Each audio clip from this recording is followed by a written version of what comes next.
Okay, Francis friends, let's do a little math. I'm kind of out of practice, so I thought we better do some fact families real quick. Let's run through this one. Red, yellow, blue, green, orange, pink. We know our fact families better than you think. 4 times 3 equals 12. 3 times 4 equals 12. 12 divided by 4 equals 3. 12 divided by 3 equals 4. Did you ever think you would forget singing fact families? Or not forget, but just miss them. I miss singing fact families, so I may make you do that some more. Okay, let's get side A accomplished today, boys and girls. All right, we're on lesson 95. I've gone ahead and done my measurements. I wrote me on my paper because it's who I am today. And our new month, April the 1st, 2020. I'll give you a few minutes to measure. Matter of fact, I'm just going to count. If you need to push pause while you measure, and then start it back up when you get through. But our dateline segment today is 3 5/16 of an inch, or 8 centimeters and 4 millimeters. Number 1, Tiffany's sister is getting married 10 weeks from this coming Saturday. Use the calendar in your notebook to find her wedding date. Well, you don't have your notebook with you, so I have gone to my teacher planner, and you need to find a calendar, a 2020 calendar. We'll use mine for this one, but you'll need to find one at home to answer B on the back. So what I'm going to do is find where we are right now. It's April 1st, so here's where I am. So I'm going to go to this coming Saturday. So travel on down, and that's where I am. The 4th, ooh, that's my brother's birthday. I need to get a card. The 4th is on Saturday, and 10 weeks from then is going to be Tiffany's wedding. So I'm going to count 10 weeks. So 1, 2, 3, 4, 5, 6, 7, 8, 9, 10. If everything goes well, her wedding will be on June the 13th. So I just went on the Saturday that will be this coming up Saturday and counted 10 Saturdays from there on the calendar to solve that. Easy peasy. All right, number 2. Catherine knows that container A has a mass of 50 grams and container B has a mass of 75 grams. She put one container on each side of the balance. Write A and B on the containers on the balance. How can she make the balance level?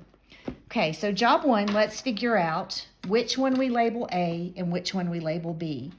Obviously, the one at the bottom is going to weigh the most out of the two numbers. So I'm going to go back over here and I'm going to look at my two numbers. I have 75 grams and 58 grams. We know 75 is greater than 58, and that says that goes with container B. So container B has the most, so I need to write a B on this container. Container A has less than container B with 58 grams, so I need to write A on this container. Okay. Now, it says, how can she balance the level? Well, we need the levels to be the same. Well, we need to have the same amount in each level, and they're being very specific today. We have 75 and 58. So she needs to put the difference into side A, and that would make the balance level out. Well, let's figure out what that difference is. We come over here and say 75 take away 58. All right. 5 take away 8, we can't do that, so I'm going to need to go to the 7 and borrow. I'm going to take one group away. That leaves 6. This will change to 15. 15 take away 8 is 7, and 6 take away 5 is 1. So the difference is 17. So how can she make the balance level? She would add 17 grams to container A. Bam, got it. Okay, number 3. Change the improper fractions to mixed numbers and the mixed numbers into improper fractions. All right, so I'm going to do this one for you. So remember, boys and girls, it just means 27 divided by 8. So I'm going to come over here.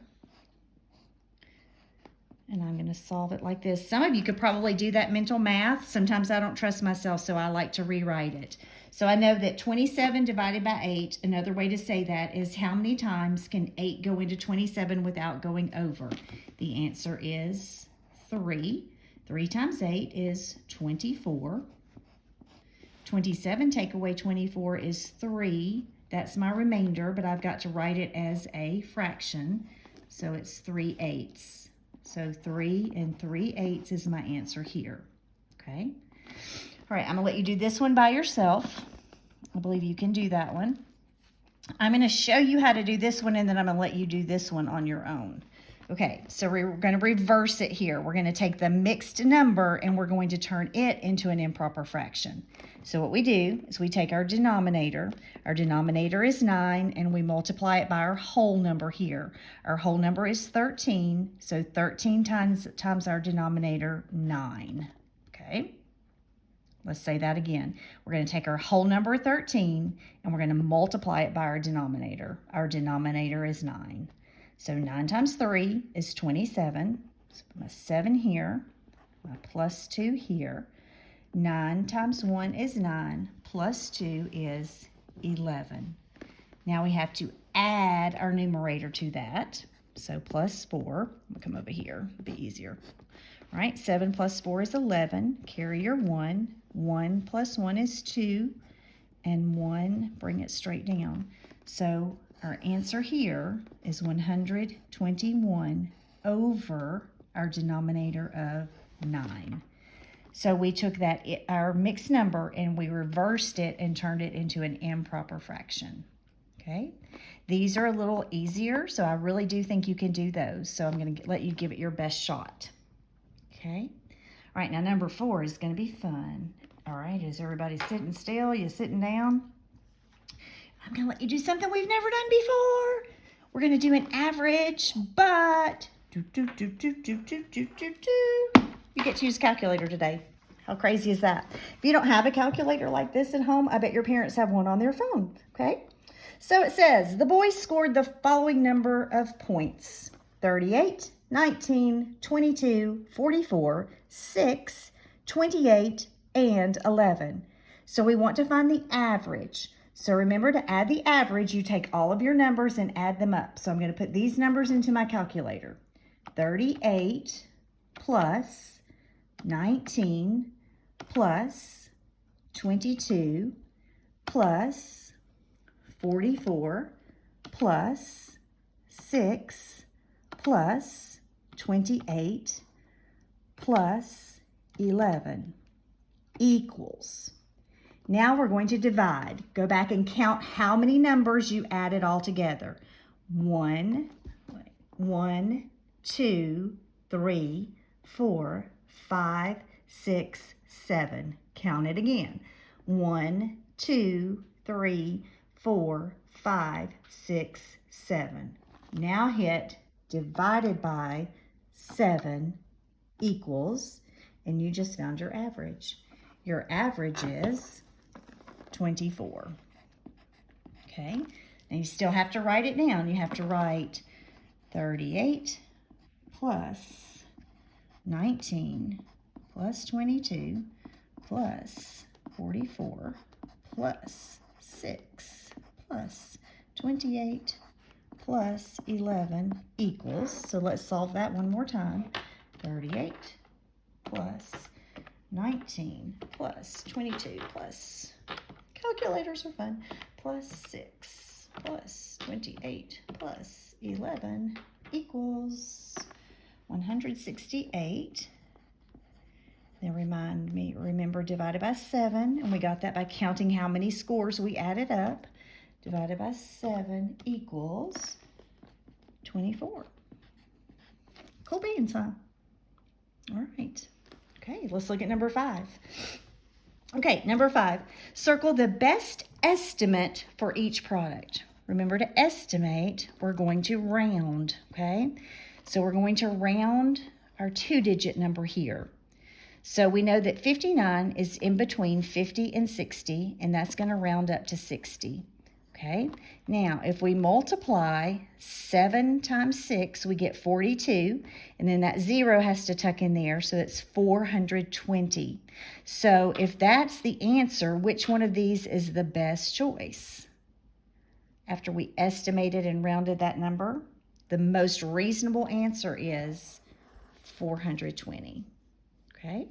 Now, with 382, boys and girls, I'm going to go ahead and round that number. Let's try this. If we round it to 400, let's see what happens. We know that 4 times 4 is 16, and then your zeros just get to drop in. So we have 1,600. Is that one of your answer choices? Look at C, 1,600. So that is the best estimate for 4 times 382.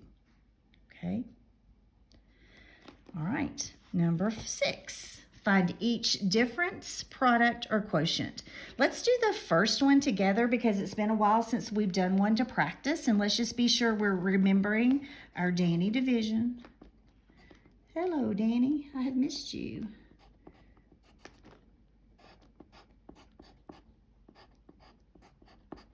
Divide, multiply, subtract, bring down, okay? So 543 divided by 5. 5 divided by 5 is 1.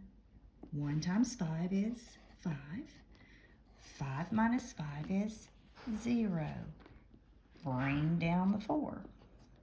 Can 5 go into 4? Nope, we can't do that. Right, so we have to hold our place with a 0. 0 times 5 is 0. 4 minus 0 is 4. Next step, our favorite one. Bring down the 4. Yes, okay. 44 divided by 5, or I ask myself, can 5 go into 44? And how much without going over? And I know the closest I can get is an 8, because 8 times 5 is 40. I'm running out of room. And 44 minus 40 is 4. There's nothing left to bring over.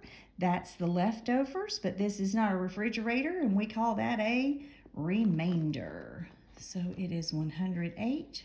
Whoops, my bad. 108, remainder 4. Got it. Okay. Wait, did I do something wrong on that one? Yes, I did. Look what I did, boys and girls. I sure did. Look what I did. See? That was a 3, and I brought down a 4. So that would change, that would mess me up completely. Glad I caught myself. All right, it's remainder 3. Okay, good save, Miss Francis. You about messed that one up. Okay, these two I'm going to let you do on your own. Let's subtract across zeros together. I'm in the mood to do it, so let's do it together. So let's do this one. All right, 0 take away 6. We can't do that. May I borrow from the 5? Yes. 5 will become 4. This will become 10. 10 take away 6 is 4. 4 take away 1 is 3. 0 minus 0 is 0. Put that comma in there. 0 take away 4, you can't do. I go here to borrow, but there's nothing there. So I go on to the 8 to borrow. The 8 will become 7. This will become 9 because I need to move 1 over here. This becomes 10. 10 take away 4 is 6. 9 take away 5 is 4. And 7 take away 2 is 5. Okay. All right, kiddos, you tackle these two and this one, and then you'll be ready for side B later in the day. I hope this helped you. Happy mathing.